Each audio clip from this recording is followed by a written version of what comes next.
Ok, merci beaucoup. Merci, Bande Kurangai, parce que Botuningai, question. Pour Belingabi et pasteur Eric, est-ce que Niwe à 28 février, Niwe, il y a 28 février, il y a une seconde venue à Jésus-Christ, il y a une seconde venue physique à Jésus-Christ. Niwe, oh Niwe à 28 février. Oh, to chaka na l'église na biso Niwa surnaturel wana. Parce que aza koyoka batu mingi bazolo ba ke yango ne seconde venue physique à Jésus-Christ. Jésus est venu dans la Niwe. La Niwe c'est la seconde venue physique de Jésus-Christ. C'est la seconde venue physique du Seigneur Jésus-Christ. Et puis si confusion na maele na batu. Nende kwa tuni ngai pasteur Eric. Éclairé na nunga muke. Est-ce que Niwe wana 28 février? Oyo Branham bakangaki yango photo. Oyo Branham bandolo ba tourner la photo. Voyez ses yeux, voyez ses nez, voyez sa barbe. Est-ce qu'il y a une seconde venue à Jésus-Christ? Il y a une réponse dans les frères. Et c'est là qu'il a mobali moko comme nae Yesu Christo vers les années 30, 31, 32, 33, je crois comme ça. Azalaki un jeune garçon, un homme physique sur la terre. Yena ki lokola Masia. Il était la plénitude de la divinité en lui. Yena azalaki nzambo atondi kati na nzoto wana. Maintenant bakoma ki na verset moko oyo komami na Biblia Jean 14 le verset 1. Alobi que votre cœur ne se trouble point. Croyez en Dieu et croyez en moi. Je pars vous préparer une place. Quand j'aurai terminé, je reviendrai pour vous prendre. Pour être skangala kozala bino pe bozala. Maintenant na tout na frère. Tango Jésus-Christ a salaki promesse wana. Azalaki un homme physique ou bien azalaki niwe. Jean 14 le verset 1. Tango azola kaba disciple ne sengeli ngana kende. Nakene kobongisela bino esika. Tango na kosilisa na kozonga kokamata pona koya kozwa bino. Maintenant quand Jésus-Christ parlait comme ça, promettait comme ça, est-ce qu'il était un homme physique, un homme comme ça en chair et en os, ou bien azalaki niwe? Bobi sabatu na kati ya ba confusion. Jésus a été un homme physique qui a promis sa seconde venue qu'il reviendrait pour prendre ses croyants. Maintenant, le problème est nini. Jour il y a départ, il y a Seigneur Jésus-Christ après résurrection. Yesu baboma kaye na ekulusu moto un homme. Yesu akufaka moto un homme. Yesu asekwaka moto un homme.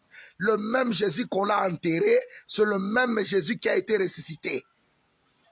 Et Jésus-Christ, tango akendeki lola, akendaki moto un homme physique. Ba apôtre ba mona ki Jésus-Christ ko kende. Ba tikala ki bazotala likolo. Ba ange mi bale ba apparaître bango balobeli ba apôtre. Pona nini boza ko tikala kotala likolo? C'est Jésus qui est parti du milieu de vous. Reviendra de la même manière comme vous l'avez vu aller. Ce sont les anges qui ont dit. S'il y a des êtres qui ne trompent pas, ce sont des anges célestes, des anges qui sont encore au service de Dieu. Bango bako sakate. Balobeli ba apôtre pona nini bino botikali kingo kotala misura bino kotala likolo. Yesu ezai kati na bino ye wana akei akozonga de la même manière ndenge bomoni bino akei. Et ba e ko réconforter ba Pierre, ba Paul que un jour notre maître reviendra. Maintenant tala sikoyo hérésie oyelelo. Hérésie ya côté à seconde venue. Balobi que Jésus-Christ tango akeneki niwe moko ye ko dérober. Oui, niwe ye ko dérober ye et ko zoyer parce que frère Branham alobi la voiture du Seigneur Jésus-Christ est niwe. Niwe zalaka Yesu te, mais niwe zalaka la voiture, le moyen de déplacement du Seigneur Jésus-Christ. Même ata biso basantu. Tango tokena lolo tokena kati ba niwe ne kwaka ko biso ne tokei, mais niwe lobi te ke yango ne comme Yesu Christ ou bien niwe comme biso, niwe zaka voiture, moyen de transport. Yoka siko frère. Frère Branham alobi tango Yesu akoya na boye na yamba mibale. Ba pagano ba komona yete. Gardez parole na ngana nazo répondre yo. Quand Jésus-Christ reviendra à sa seconde venue, tous les païens et les incroyants ba komona ye na seconde venue te. Bato ba komona Yesu kaka ba kokutana na ye dans les airs. Parce que quand Jésus-Christ reviendra, akonyata mabele ote.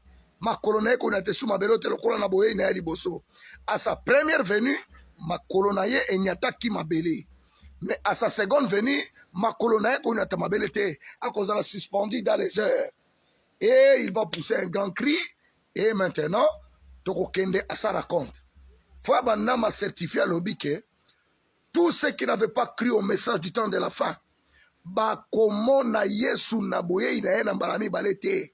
Événement ne kolekana, bango bakoye bate.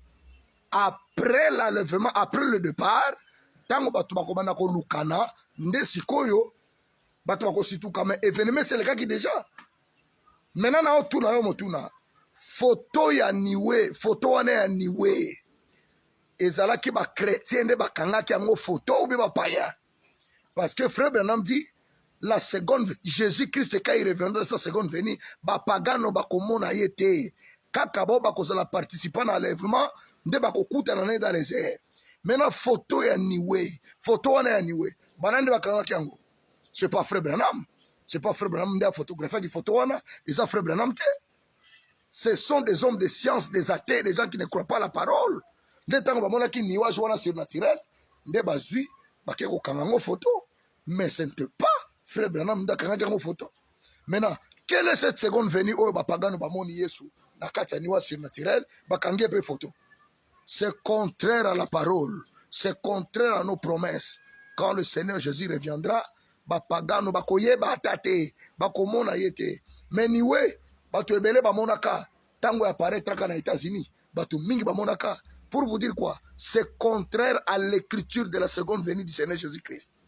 Ce qui m'a dit que niwe n'est la seconde venue, koyoka été, kondima pe été, c'est un antichrist. Alingi ko séduire mitema ya batu. Niwe c'est la confirmation que le message de Branham est la vérité. Niwe wana.